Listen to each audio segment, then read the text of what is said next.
La nouvelle pandémie qui s'annonce est celle de la grippe. La grippe est une infection virale, c'est-à-dire causée par les virus, du type, dans ce cas-ci, influenza. Il y a trois types d'influenza, des virus influenza. Il y a le A, le B, le C. Le A est le plus dangereux parce que c'est ça qui cause la pandémie. Il y a eu plusieurs pandémies dans le temps, mais la plus grave est celle de 1918 qui a causé environ 50 millions de décès. Après, il y a eu celle de 1957 qui a causé 600 000 décès aux États-Unis. Donc, c'est quelque chose avec laquelle on ne doit pas blaguer. Mais je sais que nous, les Africains, on dit que non, on est fort, on est résistant, on a quitté de l'eau, on ne peut pas venir mourir de la grippe. Oui, vous pouvez mourir de la grippe. Les personnes qui sont plus en danger sont des enfants, les vieux, des personnes du troisième âge, des personnes âgées ou des personnes qui sont déjà atteintes d'une maladie chronique ou alors des personnes qui ont un système immunitaire très faible dû à une maladie, je ne sais pas, qui prennent ou qui prennent des médicaments.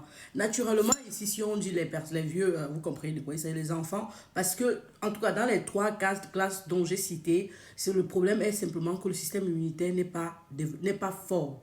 Chez les enfants, il n'est pas développé, surtout chez les petits-enfants. Chez les vieux, il est très bas.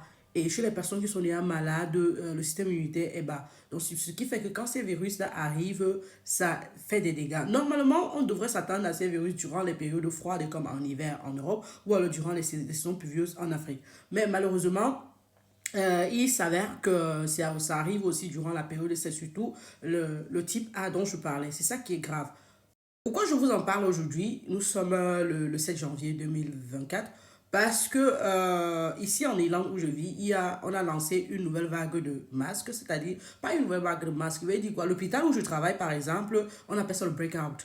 Le breakout, on a lancé, c'est tout le monde doit porter le masque à l'hôpital. Tout visiteur, tout personnel sanitaire doit porter le masque. Ça, c'est ce qui se passait lorsqu'il y avait le Covid. Pourquoi? Parce qu'il y a eu de nouveaux cas, 106 cas déjà de flou, c'est-à-dire de grippe.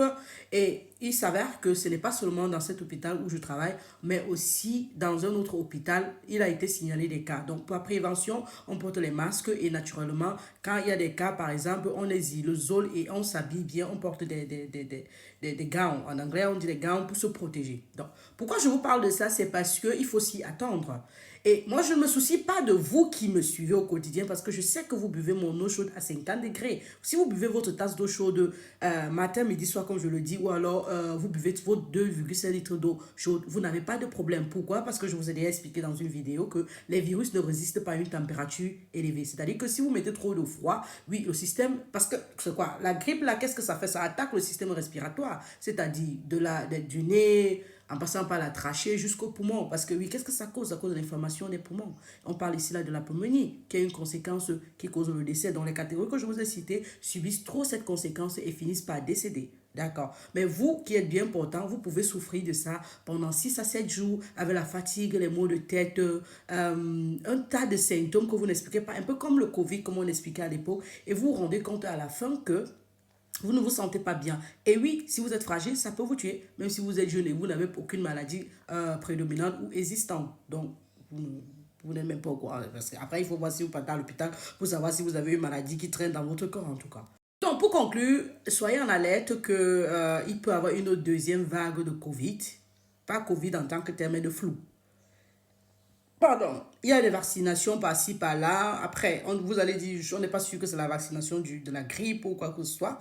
Si vous avez l'opportunité, prenez-le. Je veux juste noter qu'il y a une conséquence de cette vaccination. C'est fait à base des œufs. Si vous êtes allergique aux œufs, n'allez pas prendre cette vaccination parce que ça peut causer un syndrome qui cause la paralysie. Donc, du coup, si vous pouvez le faire, allez le faire. Si vous êtes sûr du vaccin, vous avez confiance, allez le faire. Mais sinon, comme je vous ai dit, la grippe ici, là, le virus influenza attaque quand c'est froid. Quand c'est froid, quand vous buvez trop de l'eau glacée, vous ne vous couvrez pas quand vous sortez, vous êtes exposé au froid tout le temps, vos pieds touchent au sol. Je vous avais déjà dit, selon la réflexologie, que les pieds correspondent, la plante des pieds correspond, chaque partie de la plante des pieds, pardon, correspond à une partie du corps. Il y a la partie de la plante des pieds qui correspond au système respiratoire. Donc, vous faites attention, vous couvrez vos pieds quand vous marchez sur un sol humide, vous vous couvrez naturellement. Et quand vous vous nettoyez les narines ou alors les narines de votre enfant, lavez-vous les mains avant de disposer le tissu et lavez-vous les mains. C'est capital quand vous saluez les gens, lavez-vous les mains parce que les gens éternuent, les gens ne font pas ceci. Normalement, quand on éternue, on fait ça.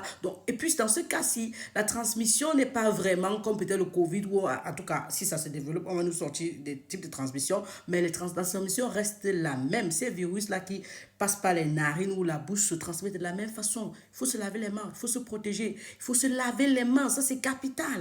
Il faut bien disposer les tissus.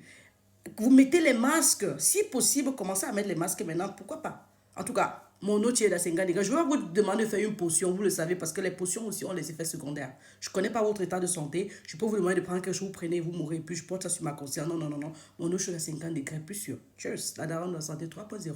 Toi, tu aurais sa terrasse infirmière. Cheers. Comment je peux vous faire le bisou sans vous rappeler qu'on ne lave pas les enfants le matin? On lave les enfants maximum 3 fois. Et quand on parle d'une pandémie qui s'annonce comme ça, vous, parents, vous devez penser. Parce que je viens de vous dire dans cette vidéo, naturellement, que les enfants sont plus à risque. Donc, qu'est-ce que vous allez faire? Vous allez me laver les enfants maximum 3 fois la semaine et je m'en fous qu'il fasse chaud ou pas. Vous allez les nettoyer les jours alternés avec la serviette tiède et les oindre. Il faut les oindre. Surtout. Parce que quand vous lavez les enfants le matin, le principe est le suivant. Les muscles de la poitrine, théoriquement, aident à la respiration. Donc, ça permet aux poumons de s'expandre. C'est-à-dire, je ne sais pas comment on dit ça en français, en tout cas, de s'expandre. Ça, c'est italien. Allez chercher expandre. Vous prenez après le mot, c'est un mot italien. Et donc, du coup, quand vous lavez l'enfant, ces muscles-là sont contractés. Parce que le froid, ils ne veulent pas le froid, ils veulent la chaleur.